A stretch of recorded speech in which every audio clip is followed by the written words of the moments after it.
اور بہتر طریقے سے اس کے قریب ہوتا ہے، اور قرآن میں بھی سب سے زیادہ یہی آیتیں مینشن ہیں۔ دوسری کیٹیگری ہے پرلز یعنی موتی۔ یہ وہ آیتیں ہیں جو بتاتی ہیں کہ کس طرح سے ہمیں اللہ سبحانہ و تعالیٰ کے قریب پہنچنا ہے۔ اس میں آپ کا ایمان، آپ کا اخلاق، آپ کے کام، دنیا کے دستور، ہر طرح کی چیزیں شامل ہیں۔ تو اس انڈرسٹینڈنگ کے حساب سے قرآن ہمارے لیے ایک ٹریزر باکس کی طرح ہے، جس کو آپ جب کھولیں گے نا تب آپ کو بے انتہا جواہر دکھیں گے۔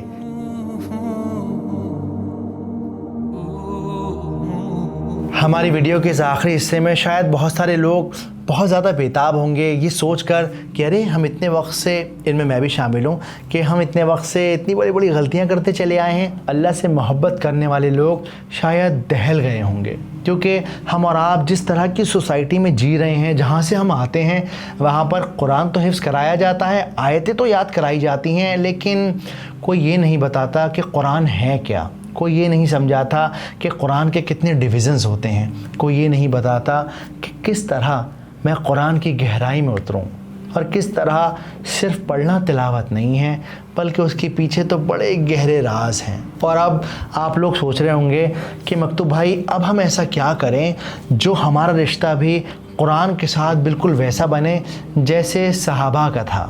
سب سے پہلا کام، قرآن کو ایک رسم کی طرح ٹریٹ کرنا بند کر دیجئے۔ رمضان میں، میت میں، نئے گھر میں پڑھنے کے بجائے اسے سمجھ کے پڑھنے کی کوشش کیجئے۔ اور میں ایک بہت زیادہ کنٹروورشل بات کہہ رہا ہوں، لیکن کہنا بہت ضروری ہے۔ قرآن کو اپنی گاڑیوں میں، اپنے گلوں میں لٹکانا بند کیجئے۔ قرآن کی آیتیں آپ کی گاڑی کا انشورنس نہیں ہے، بلکہ یہ ایک بہت زیادہ ڈینجرس معاملہ ہے کہ آپ تو گپے لگا رہے ہیں، آپ کی گاڑی میں گانے بج رہے ہیں، قہقہے اٹھ رہے ہیں، اور قرآن کی آیت وہاں پر اس طرح سے جھول رہی ہے۔ اور اسی طرح ہمیں کوئی حدیث نہیں ملتی، کوئی اوتھینٹک ریفرنس نہیں ملتا جہاں ہمیں یہ دیکھنے کو ملتا ہو کہ کسی صحابہ نے قرآن کو یاد تو کیا نہیں لیکن گلے میں لٹکا لیا، یہ سوچ کے کہ میں اس سے سرکشت رہوں گا، دنیا کی برائیوں سے بچا رہوں گا۔ قرآن کی آیتوں کا مقام آپ کے گھر میں سجاوٹ کے لیے نہیں ہے، آپ کے گلے میں تعویذ کی طرح لٹکنے کے لیے نہیں ہے، بلکہ یہاں یہ دل میں انہیں سنبھال کر رکھنے کے لیے ہے، حفظ کرنے کے لیے ہے۔ تو کیا کرنا ہے؟ آج سے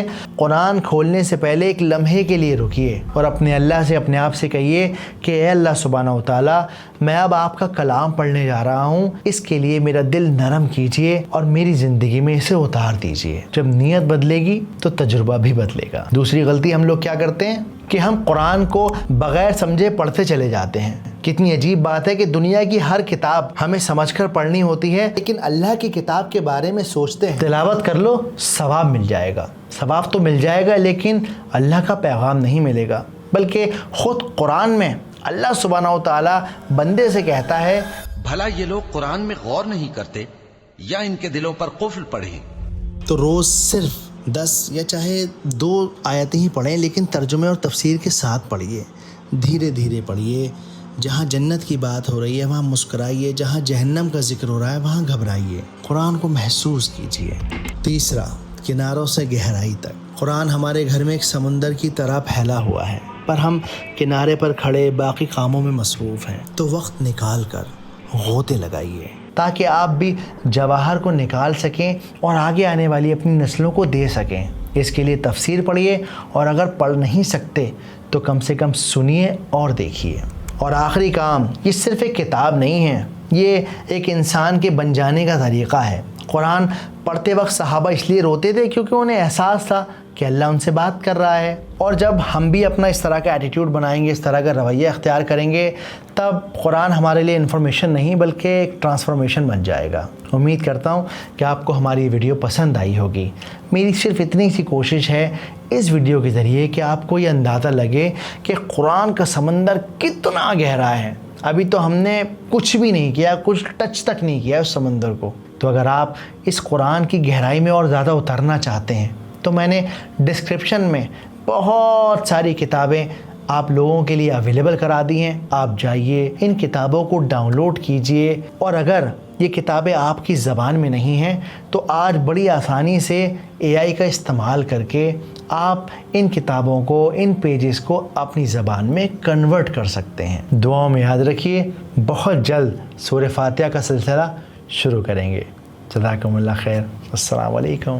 اٹھو قرآن کو تھام لو اس کے علم کو جان لو